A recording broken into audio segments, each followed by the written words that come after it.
All right, welcome again to the November edition of the Headset webinar series. Here at Headset, our mission is to help businesses easily understand the cannabis industry through data analytics and market intelligence, enabling them to make better informed decisions, unlock success, and push the industry forward. One bit of housekeeping before we get started. Please post your questions in the questions section in Zoom. We'll save some time after the presentation to go over as many as we can. And we'll also have several ways to reach us when we're finished. Today's topic is seasonality and demand planning. And let's see here. There we go. Our word about Headset there. And our panelists today are Liz Connors, our Director of Analytics. Hi, Liz. Hi, Steve. Happy to be here today. All right. We also have Evan Jones, our Data Analyst. Hey there. And Cooper Ashley. Hi, Steve. And Liz, why don't you go ahead and take it away for us? Absolutely, Steve. Happy to. All right. Well, hi, everyone. Today we're going to discuss demand planning. For those that are unfamiliar with the term, demand planning just means using historical sales data related to consumer demand. In this case, we're mostly going to be looking at sales volumes. Basically, we look at sales trends to help us determine how to plan for upcoming demand based on historical events. Demand planning can include many different types of analysis. For example, in the rec cannabis market, we see top-line sales growth month over month. So planning for the general market growth is easy to see. However, demand for products can change by season, day of the week, and even time of the day. This data can be used all over the business to inform decisions.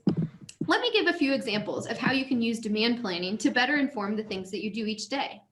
A retailer may use this data to make sure they have the right products in stock and staff on hand, given changes in sales patterns. A procurement manager at a producer or manufacturer may use this data to make sure their production schedules allow for increases in demand around the holidays. A logistics analyst may use this data to decide the optimal day for deliveries, including being sure that they restock on days that are most critical to their sales. A sales or brand manager at a producer or manufacturer may use this data to decide when to hold vendor days or discount products. For instance, knowing if your consumers come in late on the evenings on weekends or early in the mornings on weekdays gives you a better idea of when to get your products in front of the right people.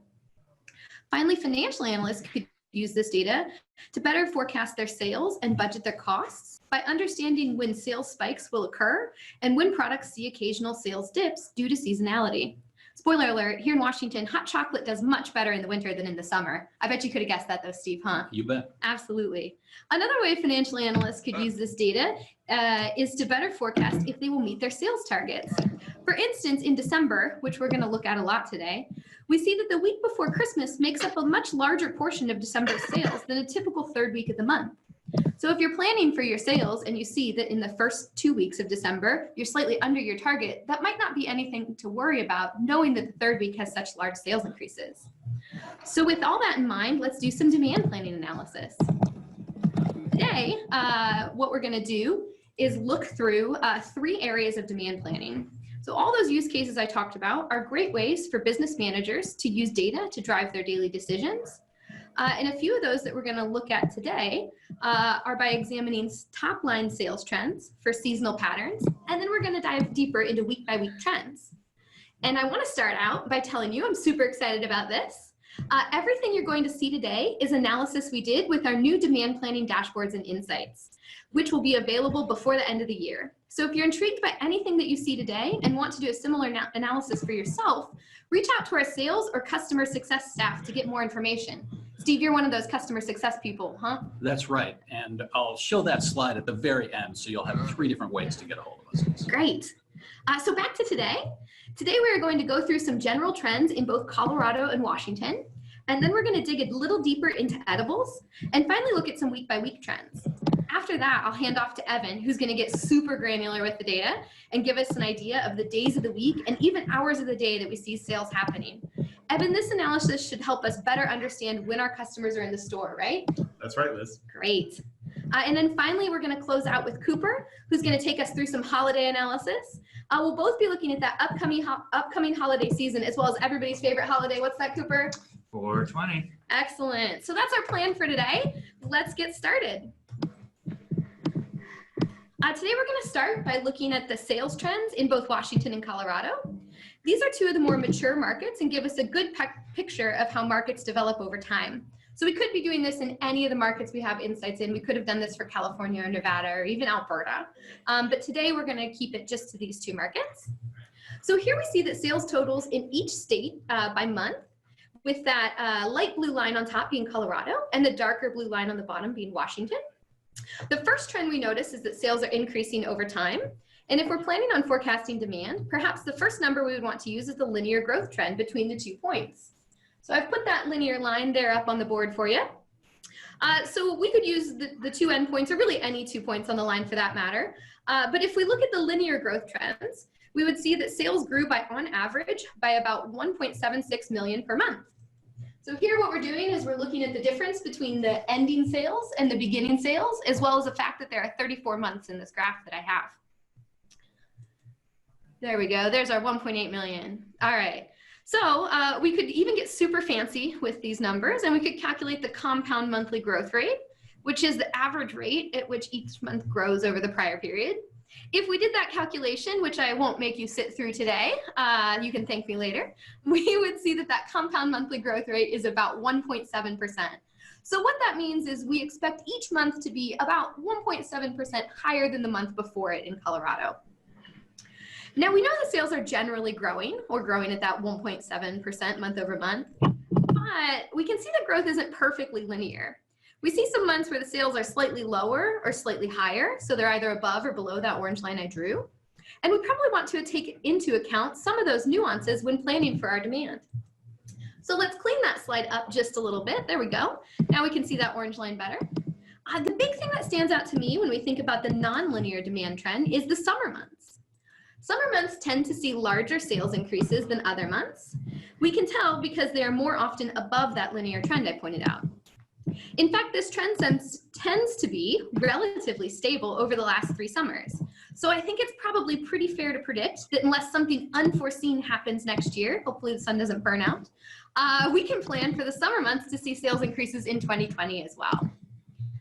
So if I were planning how much product to either stock in my store or to produce, I think this would be a good start. But what I might want to do is normalize for some of this upward growth and look at how each month varies. A great way to do that is to look at month-over-month growth rates. Month-over-month growth rates simply mean comparing the sales in the current month to the sales of the prior month. And this type of analysis helps to normalize for strong top-line growth trends. Here we're looking at the month-over-month growth rates for each market. Let's again point out those summer months. Here we can see the trends stick out, where the sales growth in the summer months looks especially true in Colorado, but the trend is also there in Washington as well. Looking at the month-over-month growth rates, we can see that if we were a retailer, we would need to be ready to support higher summertime demand, both by having more staff on hand and by making sure our orders are timely and correct. If you were ordering stock based on the prior month's sales, we could find ourselves running low on critical items. If we were looking at this graph as a producer, I think this graph tells me I better have enough product ready to ship in the summertime. Looking at sales growth, perhaps using that 1.7% average that I used before, could leave me shorting orders in the critical summer months. So while this view gives me a better way to analyze data than simply looking at the total growth, sales growth, or compound monthly growth rate, there is still a bit more normalization I would like to do. And that has to do with these peaks you see right here. Those peaks are in March. When we think about the month-over-month sales growth, one of the drivers in total monthly sales is the number of days in the month. It's as simple as that. March, with its 31 days, has 10% more days than the average February. Now, Steve, don't go pointing out leap years. That's not average. Okay. So much of the growth, at least in March over February, is driven by the calendar rather than by changing consumer demand. So we can take this normalization a step further by looking at the growth rate, the month-over-month growth rate, in terms of average daily sales. While this data looks messy at first, let's go back to just those summer months. There we go, there's the messy data. Now let's look at those summer months. Yeah.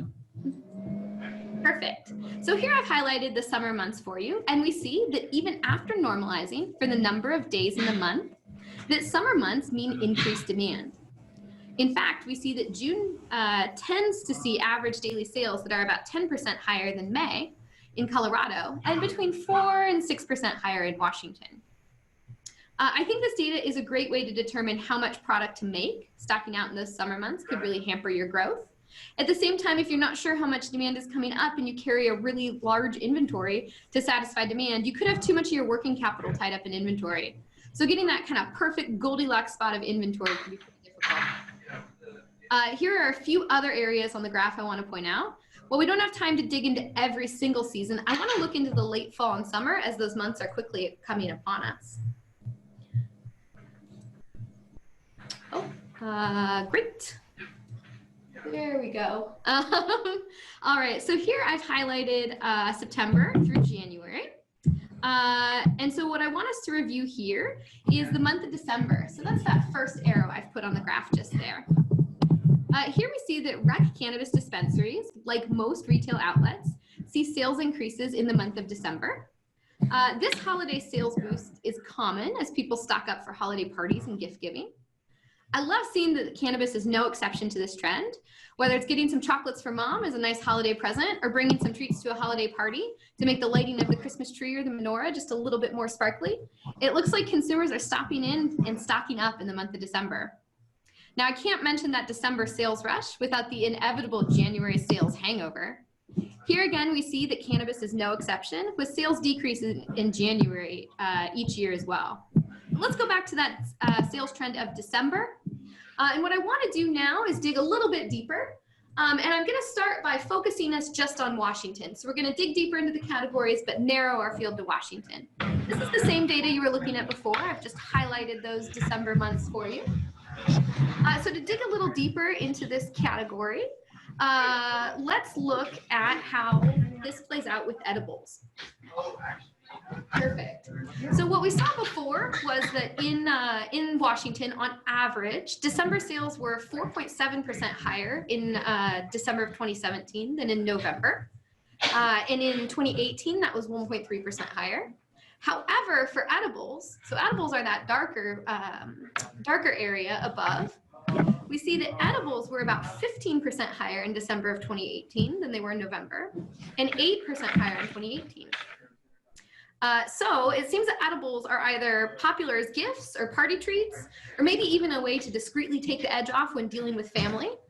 Whatever it is, it seems that edibles stand out above the rest of the market and have even more of a holiday sales boost. So let's look a little deeper into edibles here.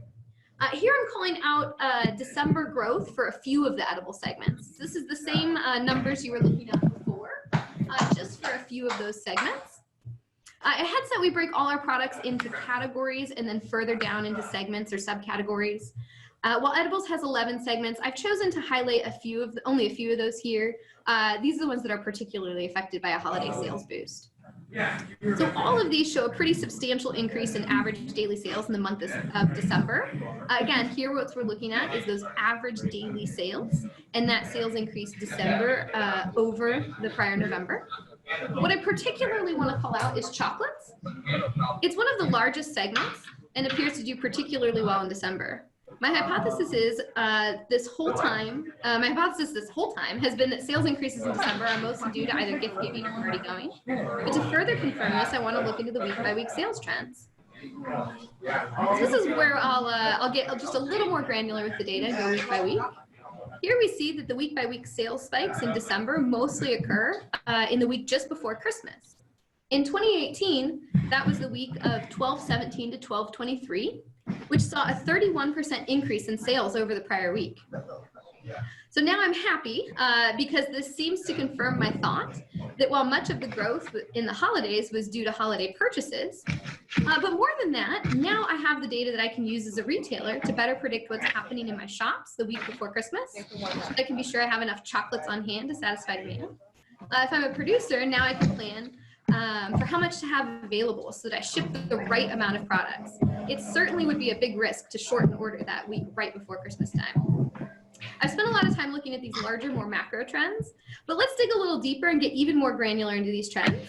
And to understand that, let's send it over to Evan, who's going to look at not just week by week, but getting down into that day by day and even hour. They're all like chatting with each other. Ready for Evan? Yeah, thanks, Liz. And so what we looked at before before, we were looking at They'll see the trends chat. as an Yeah, you can see the people chatting. I want to look at. It's like, hey, Ian, connect. Like they just start off with, hey guys. But what's going on in the So normal? it's like When do we need to make sure first- that we have stock in, or for a producer that we're shipping built. when we reschedule our vendor days? So let's go ahead and get started. Keeping with our light blue, purple color theme, we're actually going to start off by looking at, over the course of a normal week, what does the percent of total market sales look like? And so starting off on Monday, we see slow increase in the percent of sales, and then right into the weekend, Friday, people getting off work, starting their weekend, we see a big increase going down through the weekend and returning to that normal week.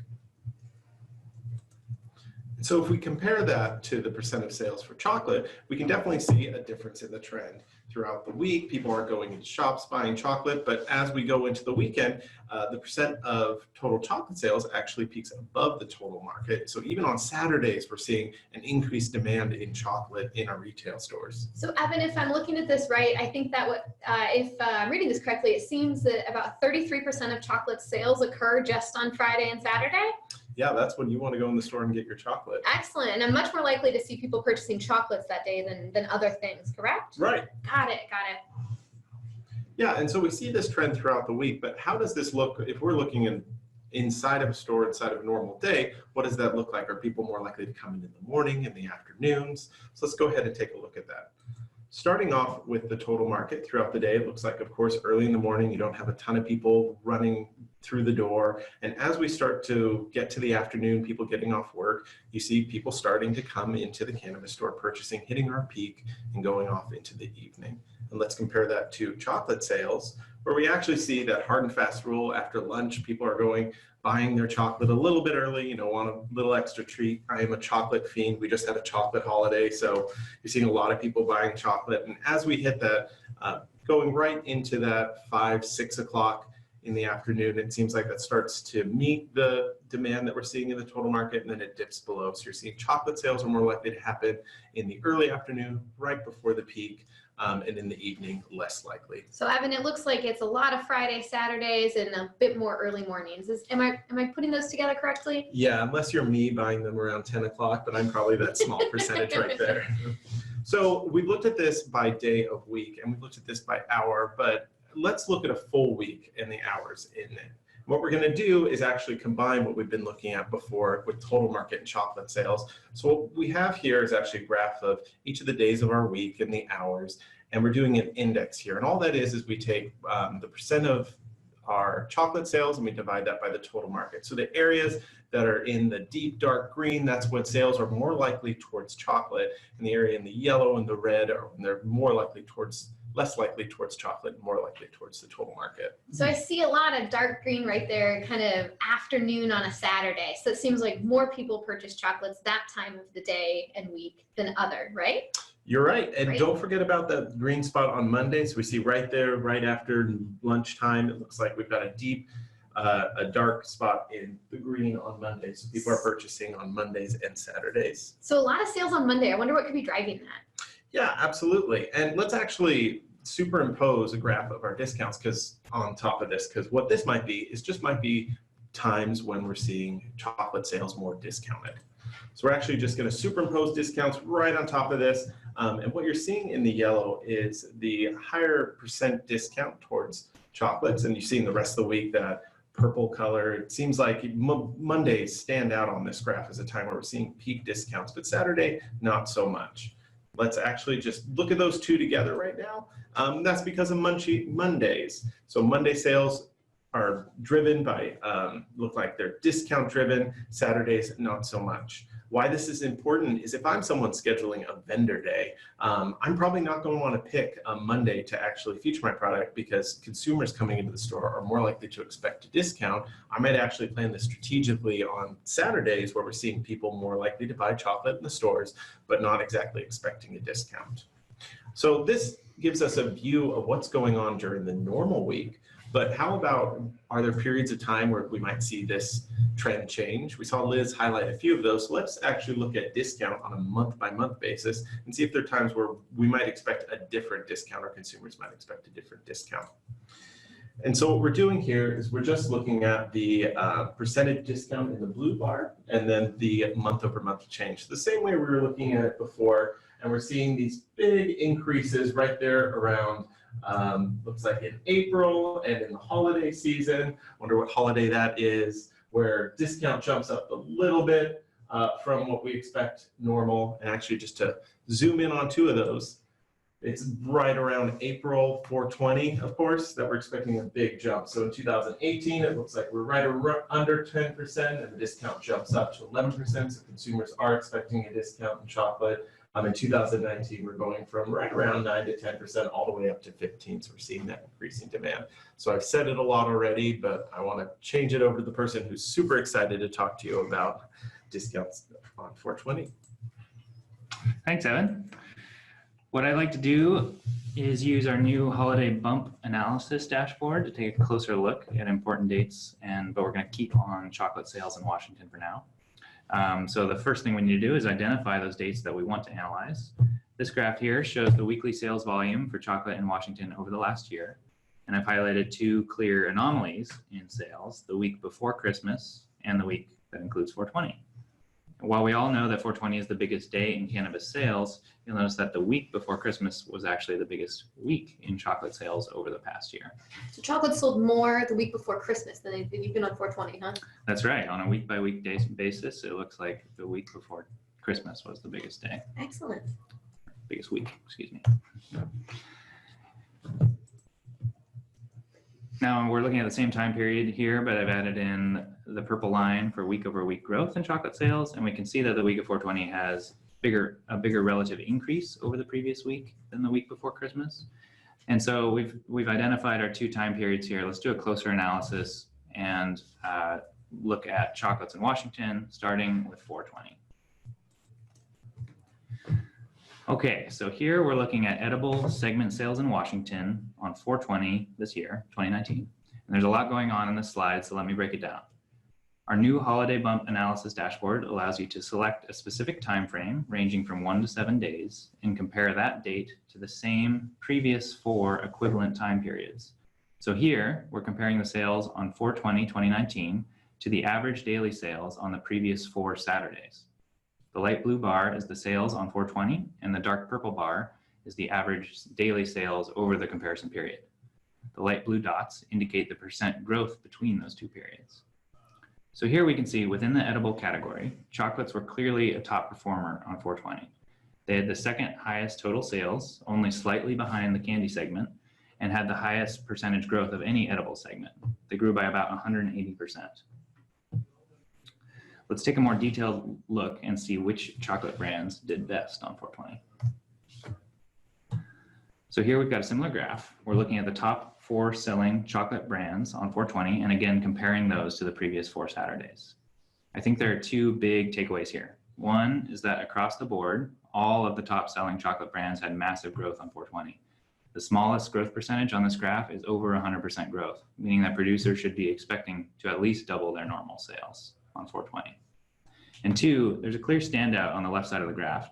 The 420 bar dominated in total sales and had incredibly strong growth, almost 200%. So people like the 420 bar on 420? Yeah, they clearly have the perfect name for the holiday.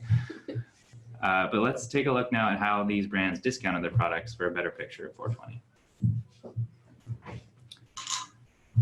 Now, as we look at these same top selling chocolate brands, we can see that discounting went up across the board. In fact, it looks like if you're not offering a deal on your products for 420, you may be left behind.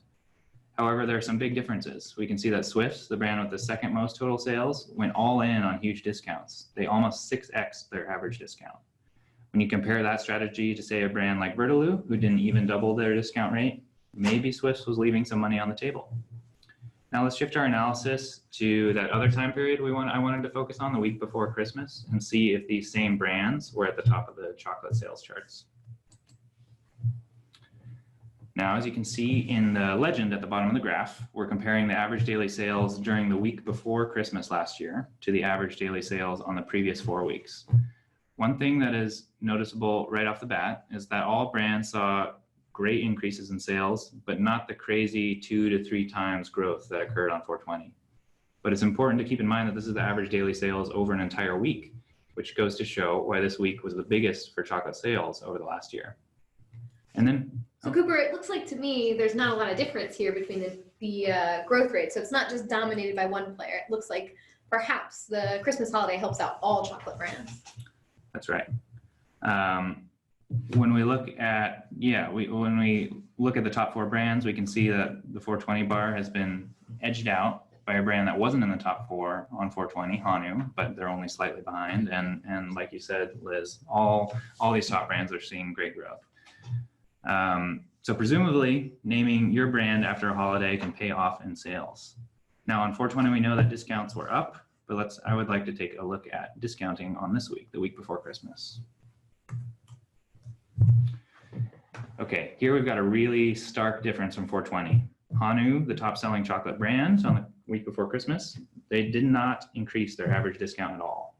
The other top brands had some slight increases, but much smaller than what we saw in 420. Remember how Swift's increased their discounts by nearly 6 times? What this tells me is that the week before Christmas is the most important week of the year for chocolate sales, at least in Washington. Customers are looking to buy chocolates, but they're not necessarily looking for the best deal. So if you want to stand out, maybe a well-timed promotion could make a big impact, but nevertheless, customers are coming into stores looking to buy chocolate, and they may not be looking for the best price they can get. They're looking to spend some money. Okay, guys, I think we've talked enough about chocolate and enough about Christmas and 420, but I'd like to shift focus right here at the end. One thing that makes the cannabis industry unique is how there are format-specific holidays that drive sales. If you think about the floral retail market, for example, there are big days like Valentine's Day and Mother's Day, but they don't really drive sales for a particular type of flower over another. In cannabis, however, we have a day like July 10th, which is also known as Oil Day or Dab Day, that focuses on the concentrate category. So let's take a quick look at Dab Day next.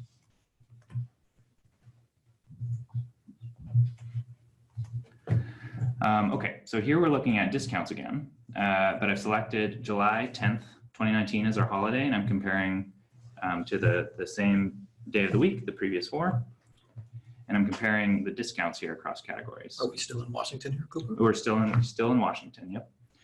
They're clear standouts. Concentrates and vapor pens have the large increases in discounting, while all the other categories have no significant changes. But does this type of format-specific promotion translate to an increase in sales? The answer, of course, is yes. When comparing Dab Day to the previous 4 same days of the week, you can see that almost every category except for vapor pens and concentrates saw a decrease in sales. Concentrates, on the other hand, grew by 38%. This just goes to show that both retailers and producers need to be paying attention to and planning for unique seasonality and demand of the cannabis market. Great. Well, thanks for ending us on a high note there, Cooper, both with the discounts and the concentrates. I think it's time to turn it back over to Steve so he can close us out. We will do a question and answer session here in just a little bit, so be sure to put those in. Right. If you have questions that you haven't put into the Zoom interface, please go ahead and put those in there now. We're going to review them on this side, and Liz is going to read them off, and then the panel is going to jump in and answer them accordingly. I wanted to call out that we do have a series of data nights already planned. This is an opportunity to meet your colleagues in the cannabis space. The data analytics team or one of our colleagues will be giving a full-on presentation on a narrow topic such as this one. It's a chance to meet folks from the Headset team live and in person. The next one we have is December the 3rd in Vancouver. We've got one planned for December the 5th in Coachella. We'll be scheduling more, so please do watch out for those. And then we have been rolling out new online training. Our colleague Joe has done a great job on the retailer segments there. You can go in and get certified on Headset Retailer. We've also just released a training series on Bridge. You're 35 minutes away from having a LinkedIn ready certificate demonstrating your mastery of the Bridge application. So jump into the Headset Highway and get started there. We'll also archive our webinars there on the webinar section of Headset Highway. So watch out for those. And it looks like, Liz, you're ready to take questions. I am, yeah. One of the first questions we had is, how can I do this kind of analysis? I can't see it in Insights right now. That's true, you can't. These dashboards are not live yet. They'll be coming out by the end of the year for sure. If you're interested in learning more, please reach out to either our customer success team or someone on our sales staff. I think Steve had some contact information up there just a moment ago. I sure do. I'll pull it back up. Excellent. So please reach out to them if you're interested in trying it. Another question we had, Cooper, it's for you. They just didn't get to see those DAB Day stats. Could you go over one more time the sales increases on DAB Day? Oh, sure, yeah. Great, thanks, Cooper. Yeah, it looks like someone just kind of missed those statistics is all. Yeah, that's You wanna- things go all the way to the end there. All the way to the category sales. Sure. Category sales, tell me when to stop. There we here. go. So there we go. So yeah, Let me reshare my my slides here, just a moment. I want to go back into. And just so everyone knows, these slides will be available for you. You don't have to take screenshots and use up your whole computer memory. Right, right. So sharing,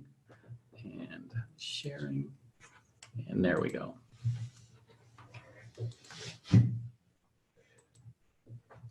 Oh, I've got to skip through. Bear with me.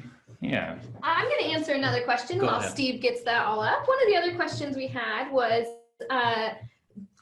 does vapor pen sales dropping from 7/10/2018 to 7/10/2019 confirm that there is a vaporizer scare happening right now? So actually, I don't think we saw vape trends drop from 2018 to 2019. I think maybe that was just a difference in the graph. So we do see vapor pen sales up, especially in July. That was kind of before the all of the vapor pen news broke out.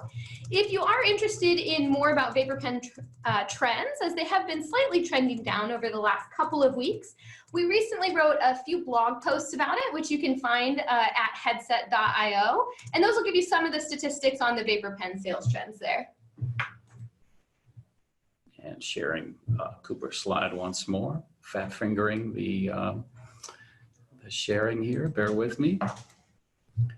Yeah, well, while we get that slide up, I'd be happy to go over it in a little more detail. I think the biggest takeaway is that almost every category saw a decrease in sales in that comparison. So we're comparing July 10th, 2019 to the previous 4 same days of the week, an average of those previous 4 days. Let's just go one more slide there, Steve. You bet. There we go. So they're pretty small, but those little blue dots are showing the percentage growth of each category in the comparison date, and the axis for those is on the right side of this graph.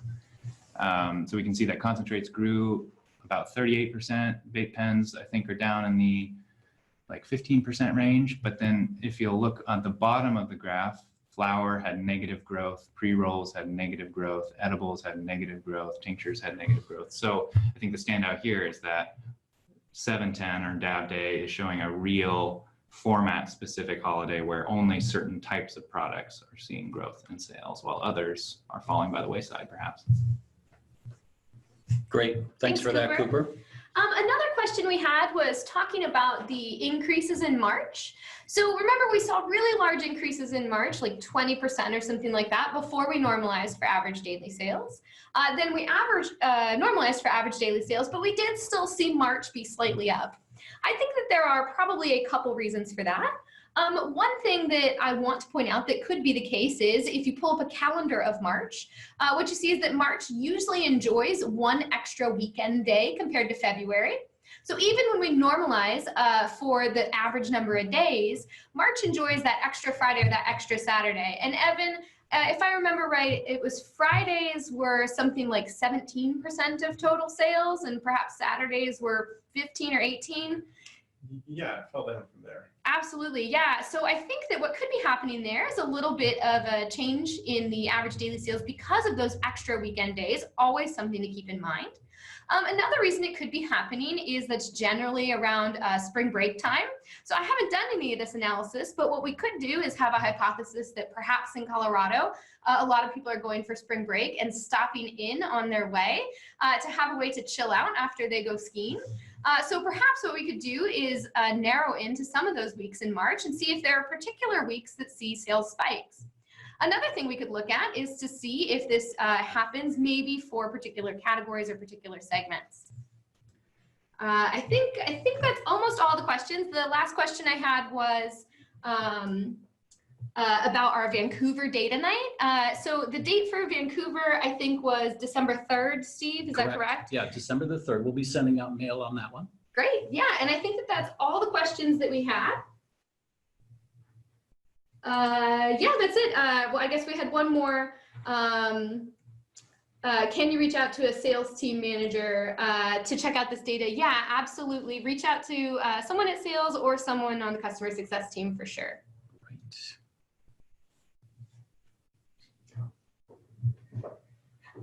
One last question. I was asked if this will come out in Canada, and yes, it will. All right. Let's get the current slide back up. We'll share from there. All right, so to learn more about all of what you've heard today, you can reach out to us at sales@headset.io. Our toll-free number is there on the bottom, and by all means, log into us on the web at www.headset.io. Once again, if you registered for this webinar, you will get a copy of these slides and recordings sent out to you shortly. And we appreciate your participation and look forward to seeing you either online or at an upcoming data night. Thanks for playing, everybody.